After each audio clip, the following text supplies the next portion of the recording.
अभी हाल ही में एक हॉलीवुड मूवी की चर्चा बहुत जोर शोर से चल रही है। नाम है अवतार 2। यह उस समय की बात करती है जब पृथ्वीवासी विकास के चक्कर में पूरी पृथ्वी का तहस नहस करके रहने के लिए दूसरी दुनिया की खोज करते हैं। खैर, वर्तमान में भी ये प्रयास लगातार जारी है कि दूसरे ग्रह पर जीवन का विकास कैसे किया जाए।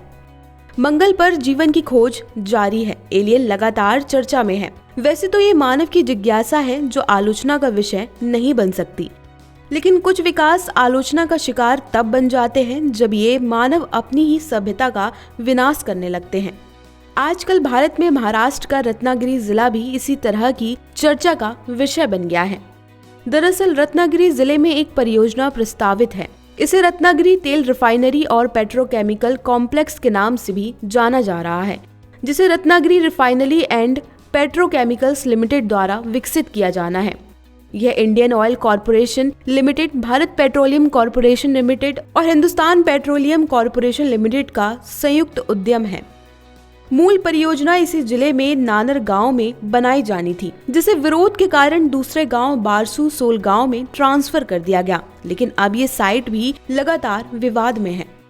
ये साइट न केवल गांव वालों द्वारा विरोध की जा रही है, बल्कि पर्यावरणविद और पुरातत्वविद भी इसके विरोधी में शामिल है।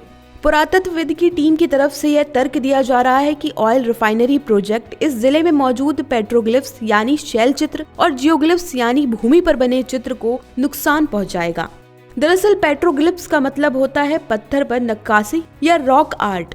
इसे हम मुख्यतः रॉक कला के नाम से भी जानते हैं। इसे पत्थरों या चट्टानों की सतह पर तराश कर, कुरेद कर या रगड़ कर बनाया जाता है। इस तरह की कलाकारी ज्यादातर प्राचीन मानव द्वारा बनाई जाती थी। जियोग्लिफ्स पेट्रोग्लिफ्स से बड़ी चित्रकारी होती है। ये जमीन पर निशान की तरह बनाए जाते हैं। ये जमीन पर कुरेद कर बनाए जाते हैं या पत्थरों की लाइन में अरेंज करके बनाए जाते हैं। रत्नागिरी की रॉक कला भी लगभग 20,000 साल पुरानी है। कोंकण क्षेत्र की इस रॉक कला को यूनेस्को की विश्व धरोहर स्थलों की अस्थायी सूची में भी जोड़ा गया है।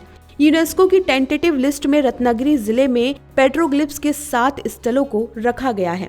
इन 7 स्थलों का नाम है उक्षी, जम्भरुन, काशेली, रुंधेताली, देवी हसोल, बारसू और देवाचे गोठानी। इस लिस्ट में यहाँ की अन्य साइट्स भी हैं, जिसे सिंधुदुर्ग जिले का कुडोपी गांव और गोवा में पंसाई मोल की 9 अन्य साइट्स। गौरतलब है कि इस जिले में 70 से ज्यादा स्थलों पर 1500 से अधिक पेट्रोग्लिफ हैं। इन कलाकृतियों में मानव, पक्षियों और जानवरों की आकृति और ज्यामितीय कलाकारी की गई है। बता दें कि भारत में सबसे बड़ी जियोग्लिफ रॉक कला रत्नागिरी जिले के काशेली में है।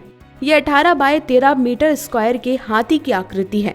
इस साइट्स के सर्वेक्षण के लिए पिछले महीने केंद्रीय विज्ञान और प्रौद्योगिकी मंत्रालय द्वारा विशेषज्ञों की एक समिति नियुक्त की गई थी।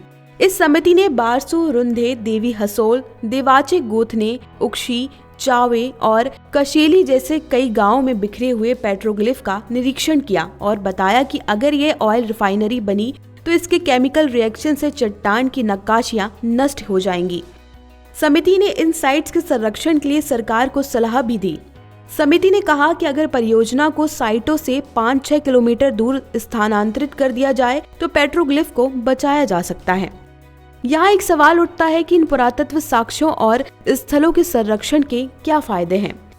दरअसल भारत की रॉक कला प्रारंभिक मानव क्रिएटिव माइंड के सबसे पुराने फिजिकल एविडेंस हैं। रत्नागिरी की यह कला मेसोलिथिक यानी कि मध्य पाषाण युग से प्रारंभिक ऐतिहासिक युग की मानव बस्तियों की यात्रा को दिखाती है। इस क्षेत्र के जियोग्लिफ कुछ प्रकार के जीवों के अस्तित्व को भी दिखाते हैं जो आज इस क्षेत्र में मौजूद नहीं है। विशेषज्ञों का कहना है कि इस तरह के जियोग्लिफ से जुड़े शोध मानव जीवन और जलवायु में होने वाले उतार चढ़ाव के बीच कैसे एडजस्ट किया जाए, इसे समझने में मददगार साबित हो सकते हैं। वस्तुतः ये मानव जीवन के विकास को दिखाते हैं और बताते हैं कि मानव सभ्यता अपने शुरुआती जीवन में किस तरह की क्रियाएं करती रही होगी। ये सभी स्थल और कलाकृतियां इस बात के भी सबूत हैं कि समय के साथ मानव व्यवहार कैसे और क्यों बदल गया है और इस बदलाव के होने के क्या कारण रहे होंगे। इस तरह का अतीत ज्ञान हमें मानव सभ्यता के बारे में भविष्यवाणी करने की क्षमता देता है, जिससे कि हम आगे की मुश्किलों का समाधान ढूंढ पाएं। फिलहाल आज की वीडियो में इतना ही। अगर आपको ये वीडियो अच्छी लगी हो तो वीडियो को लाइक और चैनल को सब्सक्राइब करना ना भूलें। फिर मिलेंगे किसी नई जानकारी के साथ।